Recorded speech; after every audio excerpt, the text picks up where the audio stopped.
A paz do Senhor a todos. Já faz algum tempo, né, que eu dei uma parada no canal, mas eu senti o desejo nesses últimos dias de voltar a fazer os comentários bíblicos aqui no canal. E eu quero retomar hoje falando a respeito do bem relativo. O que é o bem relativo? Nós vamos encontrar uma referência a respeito do bem relativo em Mateus capítulo de número 23, versículo de número 25, aonde o texto é uma referência a um dos discursos de Jesus, e aqui ele está falando, se dirigindo aos fariseus, e ele vai dizer: ai de vós, escribas e fariseus hipócritas, pois que limpais o exterior do copo e do prato, mas o interior está cheio de rapina e de iniquidade. Então observem, irmãos, que é um texto onde Jesus está se dirigindo aos fariseus. E Jesus está questionando com os fariseus o seguinte: por quê? Porque eles limpavam o lado de fora do copo, mas deixavam o interior sujo. Eles limpavam o exterior, mas o interior continuava sujo. Isso é uma referência ao bem relativo. Para nós entendermos melhor o que é o bem relativo, nós precisamos entender a definição da palavra relativo. O que é relativo? Relativo é aquilo que não é praticado por completo. Relativo é aquilo que é feito só em parte, não de forma completa. Então isso é o bem relativo. O que estava acontecendo com os fariseus? Eles estavam praticando o bem pela metade. Eles não estavam praticando o bem de forma completa. Então é justamente sobre isso que eu quero falar nesse vídeo, sobre o bem relativo. Nós estamos vivendo uma época onde as pessoas até fazem o bem, mas não fazem completamente. As pessoas praticam a santidade, mas só até onde lhes convém. Só até onde não atinge, não entra em conflito com seus interesses. Esse é o bem relativo. E nós vamos perceber que Jesus ele vai reprovar esse tipo de prática. Por quê? Porque a palavra de Deus diz: seja santo em toda a vossa maneira de viver. Paulo ele vai escrever: quer coma ou beba ou faça qualquer outra coisa, fazei tudo para a glória de Deus. Então o bem relativo ele não pode fazer parte da nossa vida. Nós precisamos praticar o bem por completo. Nós não podemos praticar só parte do bem, nós precisamos praticar o bem inteiro.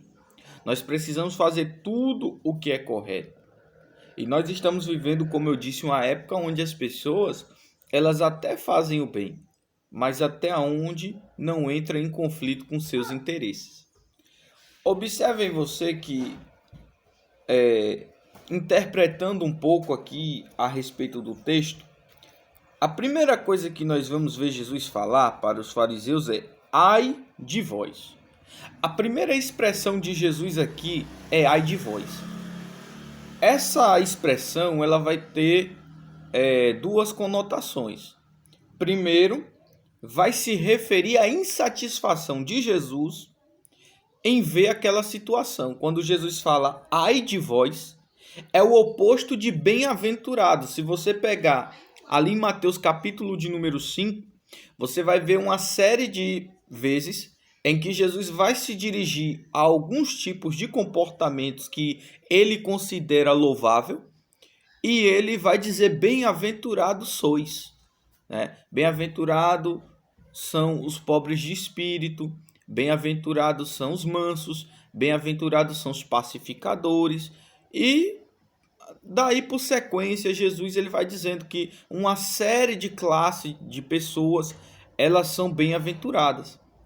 Só que aqui em Mateus capítulo 23, Jesus ele vai dizer o oposto, ele vai dizer ai de vós é o oposto de bem-aventurado. Quando ele fala bem-aventurado, ele está dizendo você está indo bem. O que você está fazendo é bom, é agradável a Deus.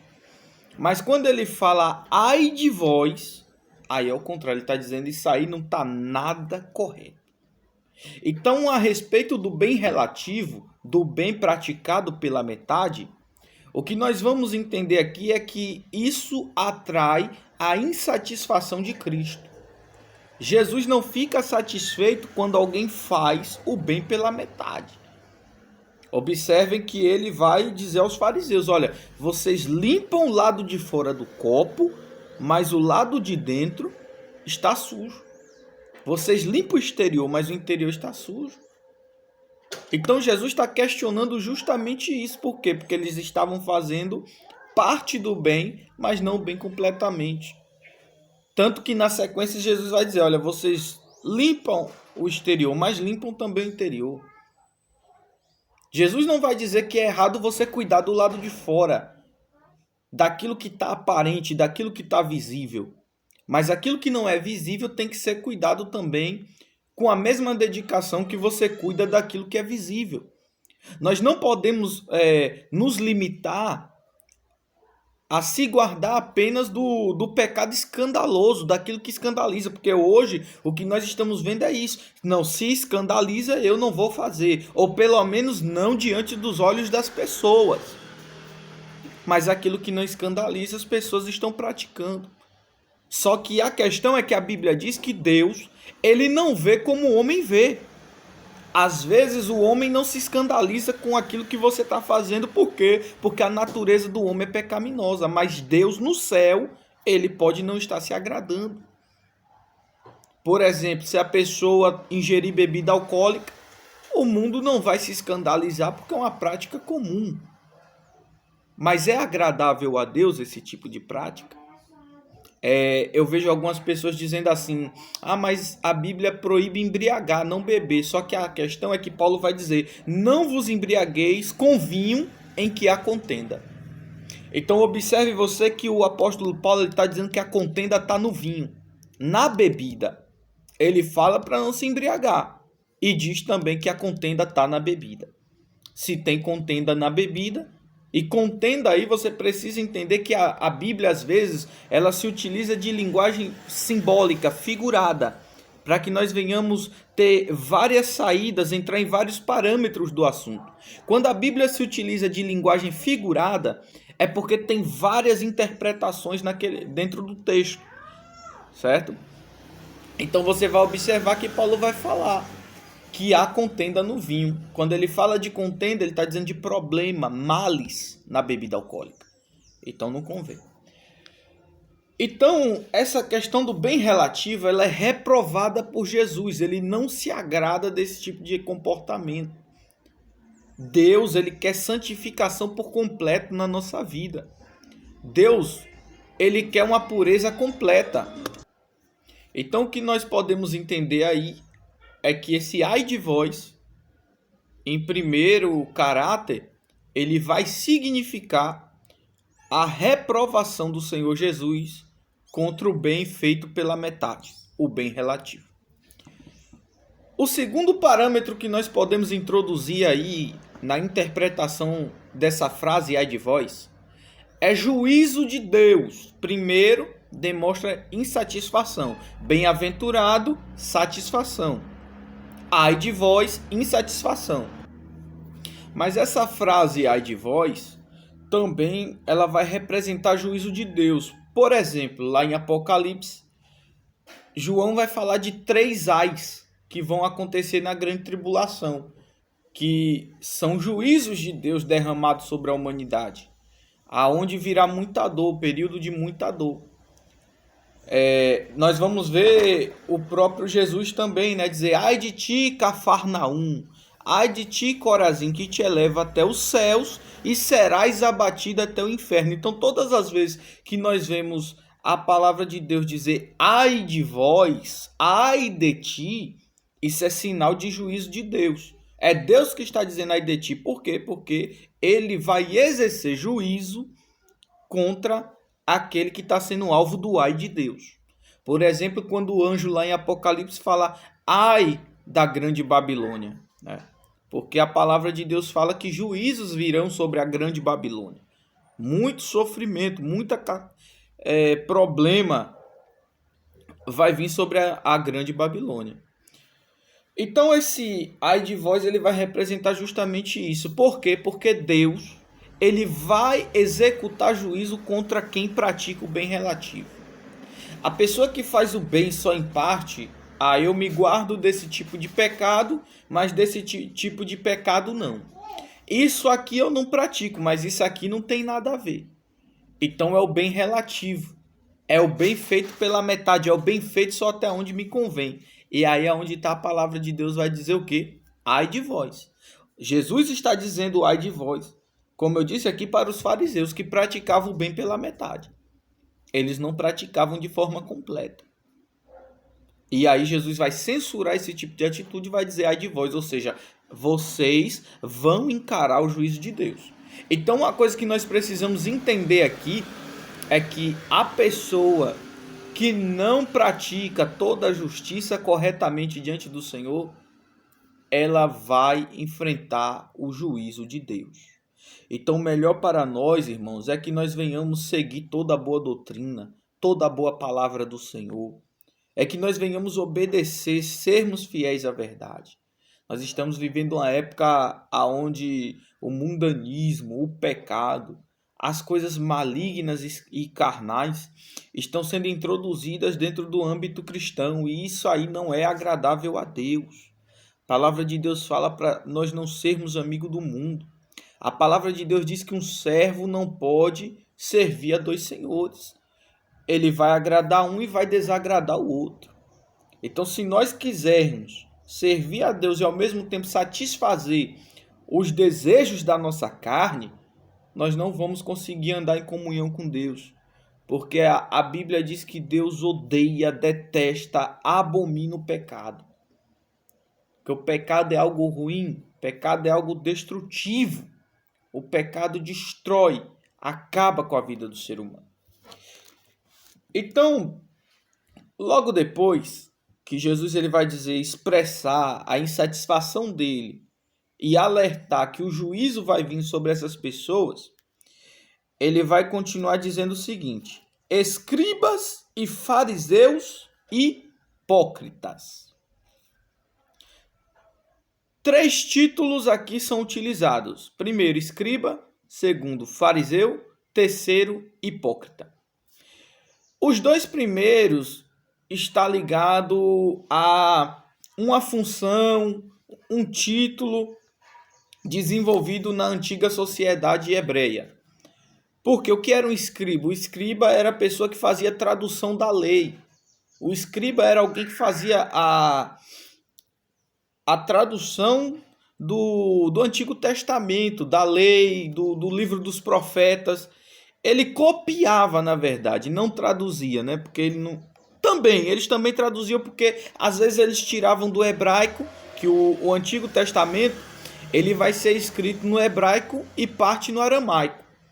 Então, os escribas, eles copiavam. Para quê? Para dar continuidade, para que cópias fossem distribuídas para a população, para que as pessoas tivessem acesso ao Antigo Testamento, porque até o momento o Novo Testamento não havia sido escrito ainda. E mesmo sendo, os judeus até hoje, a maioria rejeita. Só alguns que se entregaram ao Senhor Jesus é que recebem o Novo Testamento. Então o escriba ele tinha essa função de fazer o quê? De copiar ou de traduzir. Às vezes eles traduziam para o grego, né, que era o idioma universal da época, para que as pessoas que falavam o grego, elas viessem poder ler também a escritura. Então, era alguém que ele tinha muito contato com a escritura sagrada. E aí a gente consegue entender a insatisfação de Jesus com os escribas e com os fariseus. Os fariseus também, por sua vez, já era um grupo religioso de dentro da nação de Israel, que eles também tinham grande tradição de religião judaica. Eles buscavam, liam muito, eram líderes da nação de Israel.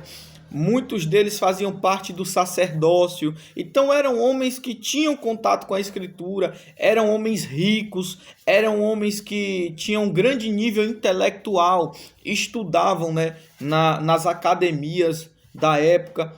E eles tinham um privilégio e oportunidades que o restante da população não tinha.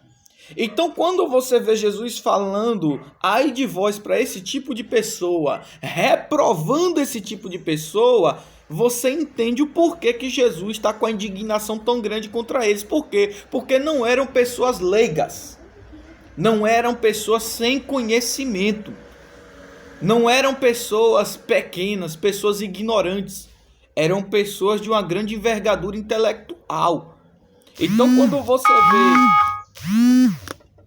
Então, quando você vê Jesus chegar para um fariseu, para um escriba e dizer ai de vós, em outras palavras, Jesus está dizendo, vocês não têm motivo para agir assim. Porque o que nós vemos hoje é que muita gente que pratica o bem relativo, ou seja, o bem pela metade, o bem limitado às suas conveniências, são pessoas que têm conhecimento, são pessoas que têm um nível intelectual maior. Mas ainda assim, elas praticam esse tipo de coisa. E por que elas praticam esse tipo de coisa? Aí é onde vai entrar o terceiro título, o terceiro rótulo apresentado aqui, o qual? Hipócrita. Ai de vós, escribas e fariseus. Hipócritas. Jesus vai distinguir os dois, ele vai falar escribas e fariseus. Mas quando chega em hipócritas, ele coloca todo mundo no mesmo pacote. Por quê? Porque tanto o escriba como o fariseu, ambos eram hipócritas. Por quê? Porque eram pessoas que tinham conhecimento, eram pessoas que tinham sabedoria, eram pessoas que tinham um nível intelectual mais avançado, financeiro, em todas as áreas falando. Os escribas e fariseus eram pessoas muito mais avançadas do que o restante da população da época. Então Jesus vai dizer que eles eram hipócritas. Por quê? Porque eles sabiam e não faziam. Isso é hipocrisia. Eu entender, compreender, conhecer e rejeitar e ainda ficar me comportando como se eu estivesse agindo corretamente. Porque é o que acontece hoje. A pessoa está com a vida toda atrapalhada, a pessoa está com tudo errado, mas ela está ali vestido com aquela pele de cordeiro, com aquele sorriso no rosto. Aí Jesus vai falar, ai de vós, escribas e fariseus hipócritas. Se tem uma coisa que Deus detesta, é hipocrisia. Pois bem, então continuando aqui, irmãos, para concluir esse vídeo, que eu também não quero me alongar muito, eu quero fazer um comentário breve. Duas características aqui desse texto nós vamos encontrar, tá? Vamos ler o versículo, olha só, Jesus vai falar, ó, ai de vós, escribas e fariseus hipócritas, pois que limpais o exterior do copo e do prato, mas o interior está cheio de rapina e de iniquidade.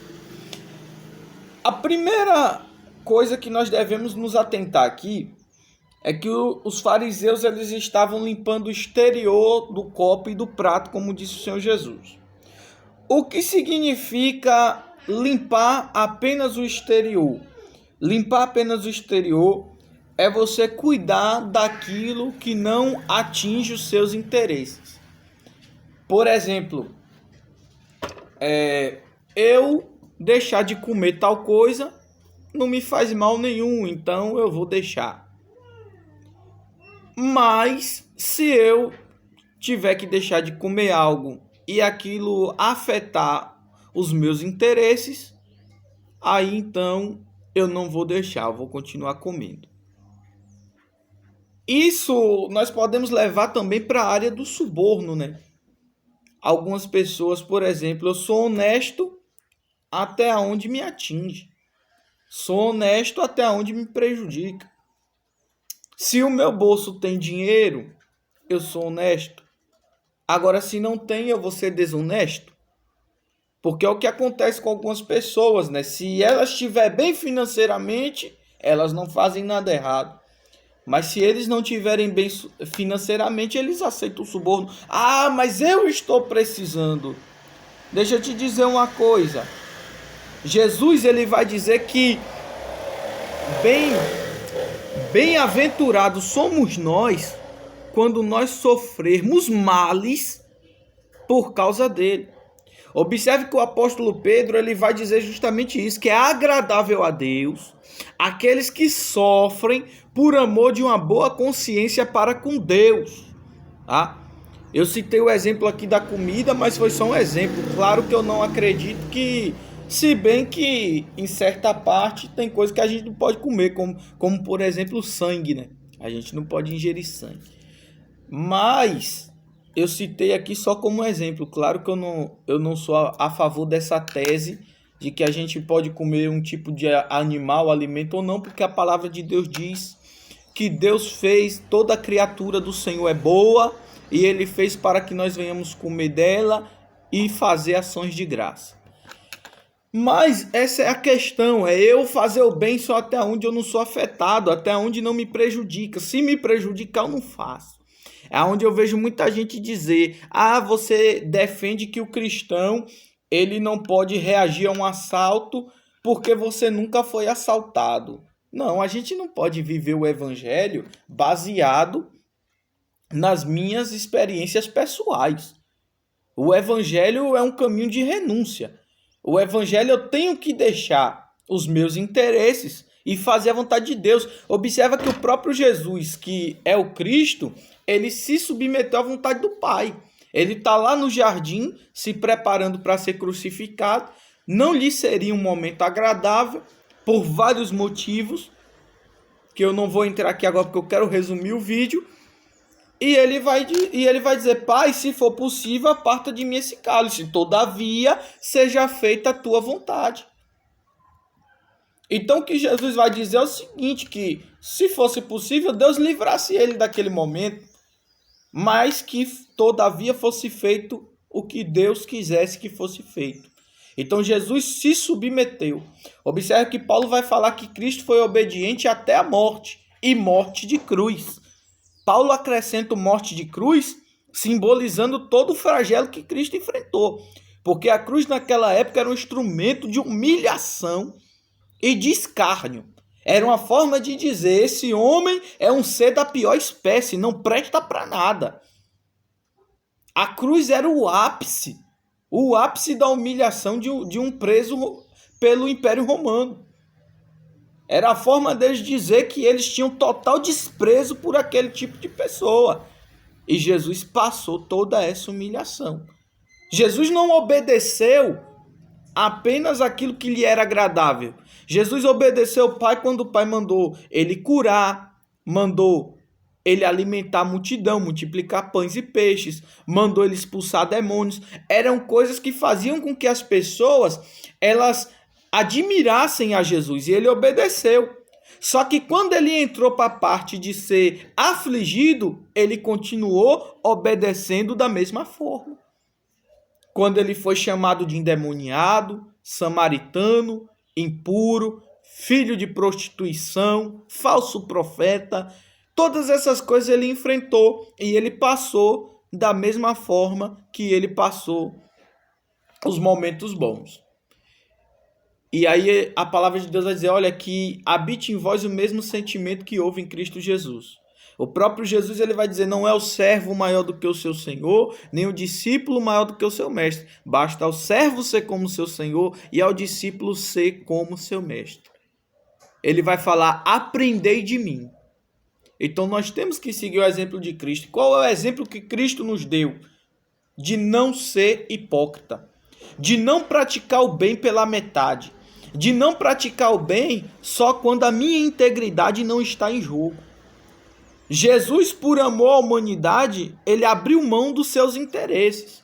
Foi cravado na cruz, foi humilhado, foi rejeitado. Observe que Isaías, no capítulo de número 53, ele vai dizer, era o mais desprezado e indigno entre todos os homens.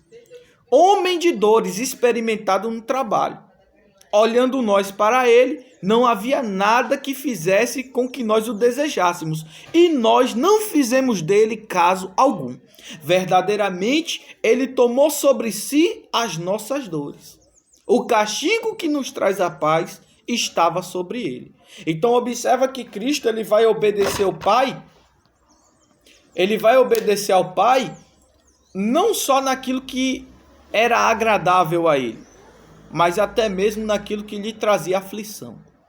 Então, fica a lição para nós aqui, Fica a lição para nós aqui nesse momento. Fazer o bem por completo. Fazer o bem por inteiro. Não viver o evangelho só até onde ele não entra em conflito com meus interesses. O verdadeiro evangelho é renunciar às minhas vontades, às minhas paixões e fazer aquilo que Deus quer. Que Deus possa continuar abençoando a sua vida. Eu fico por aqui. Se Deus permitir, na semana que vem eu vou estar gravando outro comentário. Eu pretendo fazer pelo menos um por semana. E que Deus continue abençoando cada um em nome de Jesus.